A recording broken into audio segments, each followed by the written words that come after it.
इस वीडियो के अंदर हम बात करने वाले हैं किसान कार्ड के बारे में। हाल ही में बजट के अंदर फाइनेंस मिनिस्टर निर्मला सीतारमण ने इस कार्ड के बारे में डिस्कशन किया था और अभी ये जो पोर्टल है लाइव हो चुका है। आप खुद से अपना जो कार्ड है वो बना सकते हो। अब इस वीडियो के अंदर हम ये डिस्कशन करेंगे ये जो कार्ड है आपको क्या बेनिफिट दिलाने वाला है, किस तरीके से इसके लिए आपको अप्लाई करना है और कहां कहां पर ये जो कार्ड है यूज होने वाला है। तो सारी इंफॉर्मेशन इस वीडियो के अंदर आपको मिलने वाली है। तो हाल ही में आपने सुना होगा कि प्रदेश में 1 जुलाई से आधार की तर्ज पर बनाए जाएंगे किसान कार्ड।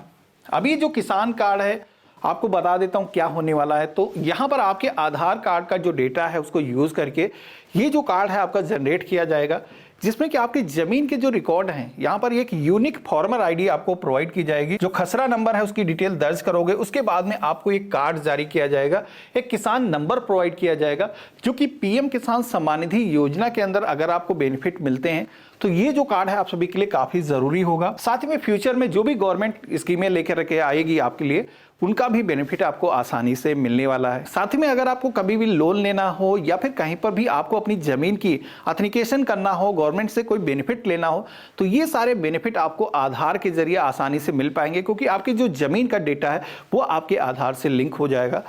तो यहाँ पर जो पोर्टल है लाइव हो चुका है, जैसे कि महाराष्ट्र, इसी के साथ में मध्य प्रदेश और यहाँ पर बिहार गवर्नमेंट ने अपना पोर्टल जारी कर दिया है। यूपी में भी इसके जो रजिस्ट्रेशन है वो स्टार्ट हो चुके हैं। किसान खुद से पोर्टल पर आकर के अपना जो रजिस्ट्रेशन है वो कर सकता है। आप चाहो तो सीएससी सेंटर के जरिए भी अपना जो रजिस्ट्रेशन है वो करा सकते हो। अब यहाँ पर ये जो कार्ड होगा इसमें आपको, जैसे कि मैंने आपको बताया था, एक यूनिक फार्मर आईडी आपको प्रोवाइड की जाएगी। आप सभी के जो जमीन के रिकॉर्ड होंगे, आपकी जमीन कितनी है, उनकी गाटा संख्या क्या है, रकबा क्या है, कहां पर लोकेटेड है, ये सारी इंफॉर्मेशन आप सभी की इस कार्ड के अंदर दर्ज रहेगी। और इसी के साथ में आपके आधार से अगर ये जो कार्ड है वो लिंक है तो यहाँ पर डीबीटी के माध्यम से जो गवर्नमेंट की तरफ से बेनिफिट दिए जाते हैं तो ये भी बेनिफिट आपको आसानी से मिल पाएंगे। हमने हाल ही में देखा था ई श्रम कार्ड बनाया गया था अनऑर्गेनाइज सेक्टर के लोगों के लिए। इसी तरीके से गवर्नमेंट यहाँ पर किसानों का जो डेटा है उसको डिजिटल कर रही है। कई सारे बेनिफिट मिलने वाले हैं। यहाँ पर डायरेक्ट बेनिफिट आप सभी को ट्रांसफर हो सकेंगे डीबीटी के माध्यम से। अभी जैसे कि जो पीएम किसान सम्मान निधि योजना के अंदर बेनिफिट दिए जाते हैं, तो कोई ऐसा व्यक्ति है जो एलिजिबल नहीं है तो उसके जो बेनिफिट है वो बंद भी किए जा सकते हैं। तो यहाँ पर इस कार्ड से आपके जो जमीन के रिकॉर्ड हैं आसानी से ऑथेंटिकेट किए जा सकते हैं। मिडिल मैन की कोई भी इसमें जरूरत नहीं होगी। जैसे कि अभी आपको कोई भी बेनिफिट लेना हो तो आपने देखा होगा कि कई सारे गवर्नमेंट ऑफिसर्स के आपको चक्कर काटने की जरूरत पड़ती है।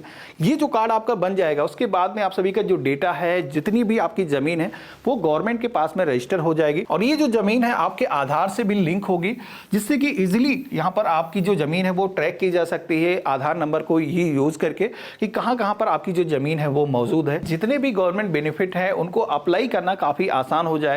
गवर्नमेंट की तरफ से आपको डायरेक्ट बेनिफिट दिया जा सकेगा कि भाई ये जो व्यक्ति है इसके पास में इतनी जमीन है, यहाँ पर लोकेटेड है, उसका एक समरी करके आप सभी की जो रिकॉर्ड है वो मिल जाएंगे।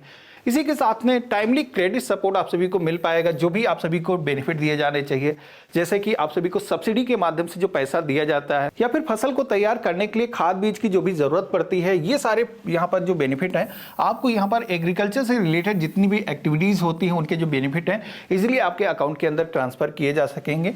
इमरजेंसी फाइनेंशियल असिस्टेंस भी इसके जरिए मिल पाएगा, क्योंकि यहाँ पर पहले से ही यहाँ पर आपकी जो रिकॉर्ड है वो मौजूद होंगे कि आपके पास कितनी जमीन है। जैसे कि सूखा पड़ जाता है या फिर बाढ़ की वजह से आपकी जो फसल है वो बर्बाद हो जाती है, तो गवर्नमेंट की तरफ से अगर आपको कोई बेनिफिट देना है, किसी भी तरीके का लाभ आपको पहुंचाना है, तो वो जो बेनिफिट है आपको आसानी से इस कार्ड के जरिए प्रोवाइड किए जा सकेंगे। लेकिन फ्यूचर में गवर्नमेंट का ऐसा कहना है कि भाई जो फर्टिलाइजर होते हैं, जो सीड्स होते हैं, जो भी किसानी के अंदर जरूरत की चीजें होती है, उनके जो बेनिफिट है किसानों को डायरेक्टली प्रोवाइड किया जाए। तो यहाँ पर ऐसा गवर्नमेंट की तरफ से कहा जा रहा है कि फाइनेंशियल सिक्योरिटी किसानों को एम्पावर करने के लिए जो कार्ड है वो बनाया जा रहा है। तो आगे चल करके देखना यह है कि इस पे गवर्नमेंट क्या क्या आपको बेनिफिट देती है। कैसे आपको कार्ड को बनाना है उसका तरीका आपको बता देता हूं। तो वीडियो के डिस्क्रिप्शन में पिन कमेंट के अंदर सबसे पहले तो इसकी जो वेबसाइट का लिंक है मैंने दे रखा है, क्लिक करोगे तो आप सभी के सामने सेम इंटरफेस आ जाएगा। तो यहाँ पर आपको कार्ड को बनाने के लिए सबसे पहले तो यहाँ पर जो फॉर्मर का ऑप्शन दिया गया इस पर क्लिक करना है। कुछ सबसे पहले तो इस पोर्टल पर अपना जो अकाउंट है वो क्रिएट करना है। इसके लिए यहाँ पर एक ऑप्शन मिलता है क्रिएट न्यू यूजर अकाउंट का, इस ऑप्शन पे आपको क्लिक करना है और यहाँ पर अब आपको अपना जो आधार नंबर है वो दर्ज करना है। अब यहाँ पर हमारे मोबाइल फोन पर एक वेरिफिकेशन के लिए कोड भेजा जाएगा, जो कि ये जो कोड है हमारे उस मोबाइल नंबर पर आने वाला है जो कि हमारे आधार से लिंक होगा। तो हमने यहाँ पर वो जो ओटीपी है हमारे फोन पर जो रिसीव हुआ है उसको दर्ज किया है और वेरीफाई के टैब पे हमने क्लिक किया है। तो अब आप देखोगे कि हमारे सामने हमारे आधार कार्ड पर जो भी हमारी डिटेल्स मौजूद थी वो यहाँ पर फेच होकर के आ चुकी हैं। और पेज में आपको नीचे की तरफ आना है। यहाँ पर आप देखोगे आप सभी से मोबाइल नंबर को दर्ज करने के लिए बोला जा रहा है, जो कि वेरिफिकेशन पेंडिंग यहाँ पर बताया जा रहा है। तो हम अपना जो फोन नंबर है वो दर्ज करेंगे। यहाँ पर हमारे मोबाइल फोन पर इस पोर्टल के द्वारा एक कोड भेजा गया है, तो यहाँ पर हमने दर्ज कर दिया है और वेरीफाई के टैब पे क्लिक करेंगे। तो यहाँ पर आप देखोगे कि हमारा जो नंबर है वो वेरीफाई हो चुका है। पासवर्ड है आप 8 डिजिट का अपने खुद का मर्जी का रख सकते हो। एग्जाम्पल मैंने आपको दिखा रखा है, कुछ इस तरीके का पासवर्ड आप रख सकते हो। और कंफर्म के सेक्शन में आकर के रिपीट वही पासवर्ड आपको इंटर कर देना है और क्रिएट माई अकाउंट के ऑप्शन पे क्लिक करना है।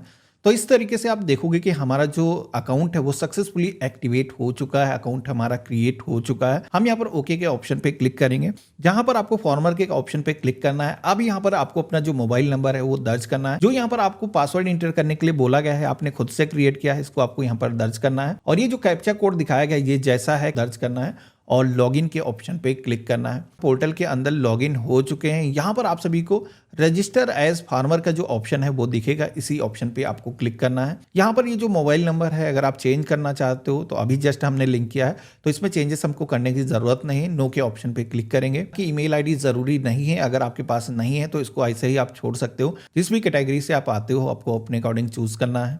एड्रेस भी ऑटोमेटिक आधार से ही आ चुका है। अगर ये जो एड्रेस है आपका लेटेस्ट नहीं है तो यहाँ पर इस ऑप्शन पे क्लिक करके अपडेट कर सकते हो सकता है आपके आधार कार्ड पर जो एड्रेस है वो अधूरा हो, तो यहाँ पर कंप्लीट अपना जो एड्रेस है वो दर्ज कर सकते हो। जैसे कि हमने क्लिक किया है, अपना जो डिस्ट्रिक्ट है यहाँ पर हम चूज करेंगे। आपका स्टेट चेंज नहीं होना चाहिए, बाकी की सारी इंफॉर्मेशन आप यहाँ पर अपडेट कर सकते हो। अब आपको नीचे की तरफ आना है, लैंड ओनरशिप डिटेल का एक ऑप्शन मिलेगा, इस पर क्लिक करना है और यहाँ पर ऑनर का ऑप्शन मिलेगा, इसे आपको चूज करना है। यहाँ पर ये जो किसान है इनकी खुद की जमीन है, खुद की जमीन पर ही क्रश करते हैं, तो दोनों ही ऑप्शन पे आपको टिक कर देना है। फिच लैंड डिटेल के ऑप्शन पे आपको क्लिक करना है, तो यहाँ पर एक पॉपअप आ जाएगा। अब यहाँ पर आप सभी को इस पॉपअप के अंदर जो एड्रेस यहाँ पर सेलेक्ट करने के लिए बोला जा रहा है, ये जो एड्रेस है आपकी जो जमीन है जहाँ पर भी लोकेटेड है वो एड्रेस आपको सेलेक्ट करना है।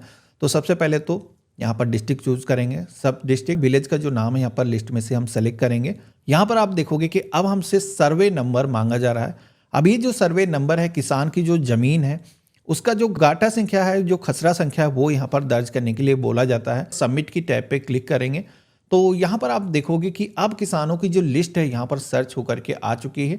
यहाँ पर कुछ इस तरीके से ड्रॉप डाउन में आकर के किसान का जो सिलेक्शन है वो करना है। इसके बाद में देखोगे कि एक खतौनी के तरीके से पूरी लिस्ट यहाँ पर आ चुकी है, जिसमें कि ये जो ज़मीन है इसका एरिया कितना है, यहाँ पर आपको सारी डिटेल देखने को मिल जाती हैं। अगर आपको सारे ही गाटा संख्या आपके एक ही साथ में शो हो जाते हैं तो यहाँ पर सेलेक्ट कर लेना है, लेकिन अगर आपके केस में शो नहीं हो रहे हैं तो एक का आपको सिलेक्शन करने के बाद में इसको ऐड कर लेना है और देन दोबारा से फेच डिटेल के ऑप्शन पे क्लिक करके एक नया गाटा संख्या जो आपका है उसको दर्ज कर लेना है। अब आपके केस में जितने भी लैंड डिटेल आपको दर्ज करने हैं यहाँ पर ऐड कर लेना है 1 बाय 1। इसके बाद में वेरीफाई ऑल लैंड के ऑप्शन पे क्लिक करना है। तो जैसे आप क्लिक करोगे तो इसका सम कैलकुलेट होकर के आ जाता है, आपके पास टोटल जमीन कितनी है यहाँ पर आपको देखने को मिल जाएगा। तो यहाँ पर राशन कार्ड या फिर फैमिली आईडी का ऑप्शन मिल जाएगा, तो जिसमें से आपको सेलेक्ट करना है। हमने राशन कार्ड सेलेक्ट किया है और यहाँ पर अपना जो राशन कार्ड नंबर है हम दर्ज कर देंगे।